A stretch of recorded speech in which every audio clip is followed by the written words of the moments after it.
দুর্যোগ ব্যবস্থাপনা অধিদপ্তর এবং ত্রাণ ও পুনর্বাসন মন্ত্রণালয়ের ব্যবস্থাপনায় দিনাজপুর সদর উপজেলার প্রাকৃতিক দুর্যোগে ক্ষতিগ্রস্ত ৬২টি পরিবারের মাঝে ঢেউটিন ও গৃহ নির্মাণ মঞ্জুরির চেক বিতরণ করা হয়েছে। অনুষ্ঠানে প্রধান অতিথি হিসেবে উপস্থিত থেকে অনুদানের চেক ও ঢেউটিন বিতরণ করেন সৈয়দ জাহাঙ্গীর আলম। এ সময় উপস্থিত ছিলেন তমালিকা পাল, মোহাম্মদ ফেরদৌস আহমেদ সহ বিভিন্ন রাজনৈতিক ব্যক্তিবর্গ ও গণ্যমান্য ব্যক্তিরা।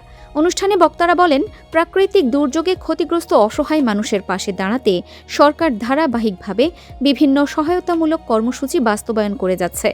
সরকারের এই ধরনের উদ্যোগ ক্ষতিগ্রস্ত পরিবারগুলোর পুনর্বাসন ও নতুনভাবে ঘর নির্মাণে গুরুত্বপূর্ণ ভূমিকা রাখবে। তারা আরও বলেন, এই সহায়তার মাধ্যমে ক্ষতিগ্রস্ত পরিবারগুলো স্বাভাবিক জীবনে ফিরে আসার সুযোগ পাবে এবং তাদের জীবন মান উন্নয়নে ইতিবাচক প্রভাব পড়বে। অনুষ্ঠানে উপকারভোগীরা সরকারের প্রতি কৃতজ্ঞতা প্রকাশ করেন। আরেফিন ফারহা, দিনাজপুর টিভি।